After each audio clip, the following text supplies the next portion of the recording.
Hello viewers, welcome to world fact and issues. इस video में हम बात करने वाले हैं टर्की के बारे में। अब इसका नाम वैसे तुर्की होने वाला है। टर्की एक मुस्लिम मेजॉरिटी कंट्री है, फिर भी ये बाकी सारे मुस्लिम कंट्री से बिल्कुल अलग नज़र आता है। इसके क्या रीज़न है, कहाँ से आया ये कल्चर, कौन लाया, टूरिस्ट डेस्टिनेशन के बारे में मैं आपको दिखाऊँगा भी और बताऊँगा भी। फूड एंड कल्चर के बारे में बताऊँगा, प्रेजेंट में इस देश की क्या कंडीशन है और आगे इसके क्या प्लान है। बस इस वीडियो को पूरा देख लेना, बहुत सारे फैक्ट्स आपको इस कंट्री के बारे में पता लगेंगे। और अगर आप यहाँ घूमने जाना चाहते हैं तो भी ये वीडियो आपके लिए काफ़ी इन्फॉर्मेटिव होने वाली है।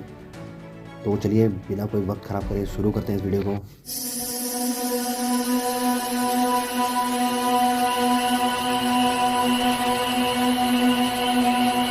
टर्की मुस्लिम वर्ल्ड में एक बहुत अलग, बहुत स्पेशल कंट्री की तरह देखा जाता है।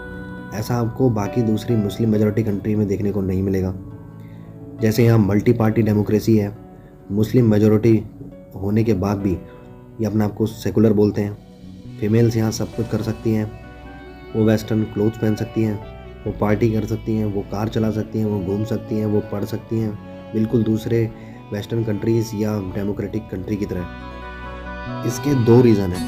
पहला रीज़न है इसका आधा पार्ट एशिया में पड़ता है और आधा पार्ट यूरोप में पड़ता है, तो दोनों टाइप के कल्चर आपको यहाँ देखने को मिलेंगे।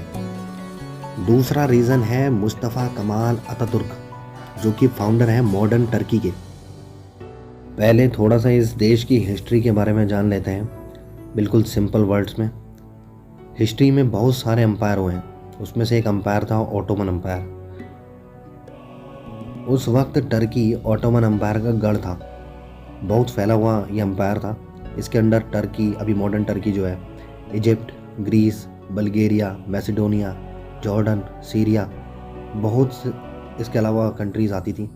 बट वर्ल्ड वॉर फर्स्ट में ये बस कुछ ही पार्ट तक सीमित रह गया, जिसे आज का मॉडर्न टर्की कहते हैं। वर्ल्ड वॉर फर्स्ट में ब्रिटेन ने ऑटोमन एम्पायर को काफ़ी नुकसान पहुंचाया और ये बस कुछ ही पार्ट तक सीमित रह गया।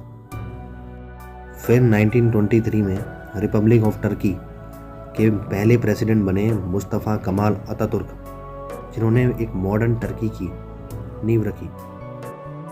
मुस्तफ़ा कमाल अतातुर्क ने उस वक्त बहुत बोल्ड डिसीजन लिए। उस वक्त उन्होंने रिलीजन को गवर्नमेंट से सेपरेट किया, उन्होंने मॉडर्न एजुकेशन दी, रिलीजियस स्कूल हटा दिए और जो अजान पढ़ी जाती थी अरेबिक में, वो हटाकर उन्होंने टर्किश यानी कि तुर्की भाषा में कर दी। फीमेल को एम्पावर करने के लिए उन्होंने बहुत सारे कदम उठाए। उस वक्त क्या होता था कि लोग नहीं चाहते थे कि उनकी गर्ल्स जो है बॉयज़ के साथ पढ़े, तो उन्होंने सिर्फ गर्ल स्कूल खोले अलग से। उस वक्त ऐसे डिसीजन लेना कोई आसान बात नहीं थी, यह आप भी समझ सकते हैं। मुस्तफ़ा कमाल अतातुर्क ने अपनी कुर्सी के बारे में ना सोच करके कंट्री के बारे में सोचा, इसलिए आज इसने बहुत प्रोग्रेस की है।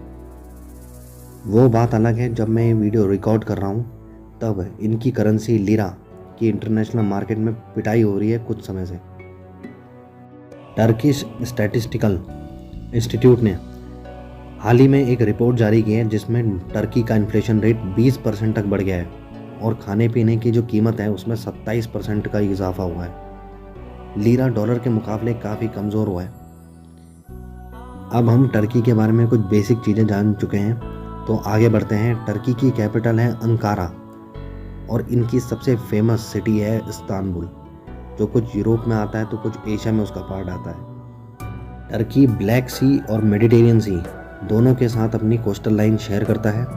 अतातुर्क एयरपोर्ट इस्तांबुल में है। एक्चुअली टर्की का वेस्टर्न पार्ट में ही सारी इंपॉर्टेंट सिटीज़ आपको देखने को मिलेंगी, जैसे अंकारा, इस्तांबुल, सब इस वेस्टर्न पार्ट में ही दिखेंगे। शायद इसी वजह से इन प्लेसेस पर यूरोपियन कल्चर ज़्यादा देखा जाता है। अब हम बात कर लेते हैं टर्की के कुछ फेमस टूरिस्ट डेस्टिनेशन के बारे में। इसमें पहले नाम आता है हागिया सोफिया का। हेगिया सोफिया इनकी एक फेमस टूरिस्ट डेस्टिनेशन है। शायद आपको ये पता नहीं होगा कि पहले ये एक चर्च हुआ करता था, जिसे चर्च ऑफ होली विजडम के नाम से जाना जाता था। बाद में ऑटोमन एम्पायर ने इसे एक मॉस्क में कन्वर्ट कर दिया। अब ये एक म्यूज़ियम की तरह खोला गया है। यहाँ पे कई टूरिस्ट लाखों की तादाद में हर साल आते हैं। आर्किटेक्चर की बात करें तो इसका आर्किटेक्चर काफ़ी सुंदर है और इसीलिए इसको देखने के लिए इतनी तादाद में लोग हर साल आपको देखने को यहाँ मिल जाएंगे। इसके ठीक सामने आपको मिलेगा ब्लू मॉस्क। ब्लू मॉस्क इसका रियल नेम है सुल्तान अहमद मॉस्क, क्योंकि ये ब्लू टाइल से बना हुआ है। ब्लू टाइल्स आपको हर जगह देखने को मिलेंगी, इस वजह से इसको ब्लू मॉस्क कहा गया है। और यहाँ पे फीमेल्स को सर ढककर जाने की इजाज़त है, उसके बिना ये हेगिया सोफिया की तरह ऐसे ही नहीं घूम सकती, क्योंकि हेगिया सोफिया एक म्यूज़ियम है लेकिन ब्लू मॉस्क एक मॉस्क है। सेकंड नंबर पे जो इनकी फेमस टूरिस्ट प्लेस है वो है टॉपकापी पैलेस। ये भी एक म्यूज़ियम हो चुका है अब, लेकिन पहले ये ऑटोमन एम्पायर के टाइम में इनका महल हुआ करता था। ये भी अपनी आर्किटेक्चर के लिए बहुत फेमस है और यहाँ पे लाखों की तादाद में लोग हर साल यहाँ पे आपको देखने को ज़रूर मिल जाएंगे। फिर थर्ड नंबर पे जो इनकी टूरिस्ट डेस्टिनेशन है उसका नाम है कैपाडोसिया।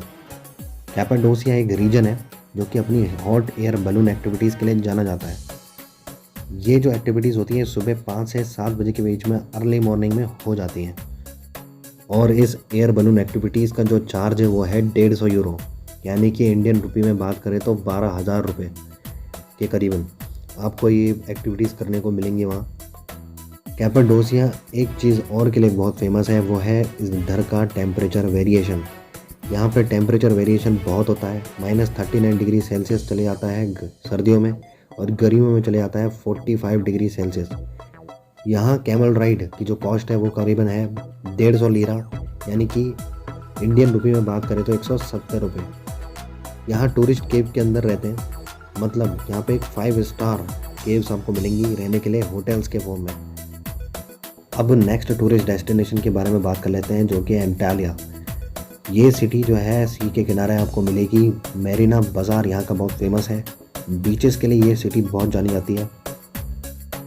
ओल्ड हार्बर पर आप बोट राइड कर सकते हैं यहाँ पे, और यहाँ पे आपको कॉमनली देखने को मिल जाएंगे ओपन गार्डन कैफ़ेज़ और रेस्टोरेंट। ओपन गार्डन और कैफ़ेज़ यहाँ इसलिए इतने कॉमन है क्योंकि यहाँ पर आके लोग जाकर सिगरेट के शौकीन मिलेंगे आपको। अब next tourist site world wide famous the grand बाज़ार की बात कर लेते हैं। द ग्रैंड बाज़ार ऑफ इस्तांबुल में आपको 4000 दुकानें मिलेंगी, और यहाँ पे कई सारे शॉप्स हैं, ठीक है, बियर्स की दुकानें हैं और काफ़ी स्ट्रीट फूड्स आपको यहाँ पर देखने को मिल जाएगा। अगर आप कभी इस्तांबुल जाएं तो ग्रैंड बाज़ार ज़रूर जाइएगा। लेकिन ये बाज़ार एक और चीज़ के लिए बहुत ज़्यादा फेमस है, वो है बार्गेनिंग। बार्गेनिंग यहाँ बहुत होती है, कई बार आप ज़्यादा पैसे दे करके कम कीमत की चीज़ खरीद लेंगे। बार्गेनिंग सिर्फ वैसे ग्रैंड बाज़ार में ही नहीं, लगभग सारी स्ट्रीट्स में आपको देखने को मिलेंगी। अगर हम बात करें यहाँ पे फूड के बारे में, तो यहाँ पर नॉन वेजिटेरियन फूड खाना आपको ज़्यादा मिलेगा।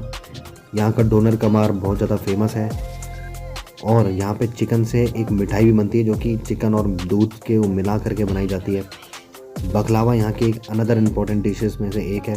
बाकी यहाँ पे सैलेड और वेजिटेबल्स भी देखने को मिल जाएंगी, और ज़्यादातर यहाँ की डिशेस में टमाटो यानी टमाटर आपको देखने को ज़रूर मिल जाएगा। इनकी जो इकनॉमी है वो पूरी तरह टूरिज़्म पर टिकी हुई है, लेकिन Turkey olive oil, nuts, spices, इन चीज़ों को भी एक्सपोर्ट करता है जो इनकी इकनॉमी को बूस्ट करते हैं। और सेंटा क्लॉज जो क्रिश्चियनिटी के एक इम्पॉर्टेंट फिगर हैं, यानी कि सेंट निकोलस, वो भी टर्की में ही पैदा हुए थे। टर्की ने अपनी डिफेंस पावर को भी काफ़ी डेवलप किया है। इनका एक ड्रोन बख्तियार TB2 यानी टैक्टिकल ब्लॉक 2, इसने हाल ही में आर्मेनिया और अज़रबैजान की पूरी वॉर को अज़रबैजान के पक्ष में कर दिया था।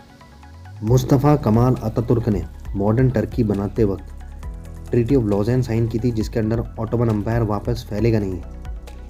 इसी ट्रीटी की वजह से टर्की जो है वो एक सेकुलर कंट्री है, लेकिन अर्दोगान जो इनके अभी प्रेसिडेंट है, उन्होंने अपनी मिलिट्री को काफ़ी बिल्ड किया है, S-400 परचेज़ किया है, और ये ऐसा लग रहा है जैसे ये कोई वॉर की प्रिपरेशन कर रहे हैं, क्योंकि 2023 में है इलेक्शंस। अर्दोगान अतातुर्क ने जो सोचा था उनकी विज़न से बिल्कुल अलग सोचते हैं, और टर्की को वापस इस्लामिक आइडियोलॉजी के अंदर एक इस्लामिक स्टेट बनाना चाहते हैं। 2023 के इलेक्शन में ऑटोमन एम्पायर को वापस जिंदा करने का सपना दिखाकर वापस पावर में आना चाहते हैं। अर्दोगान इस वक्त टर्की में एक तानाशाह की तरह राज कर रहे हैं। मिलिट्री को वहाँ पर कोई भी छूट नहीं मिलती है, जो अर्दोगान चाहते हैं वही वहाँ पे वो छपवाना चाहते हैं। मीडिया को वहाँ कोई फ्रीडम नहीं है। एर्दोगान मुस्लिम कंट्रीज़ का नया चेहरा बनना चाहते हैं सऊदी अरेबिया को पीछे छोड़कर। ये अभी हाल ही के कुछ सालों में देखा गया है।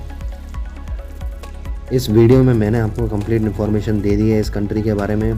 प्लीज़ कमेंट सेक्शन में ज़रूर बताइए आपको ये वीडियो कैसी लगी, और ऐसे ही इन्फॉर्मेटिव वीडियोज़ को देखने के लिए please subscribe to world fact and issues. मिलते हैं अगली वीडियो में।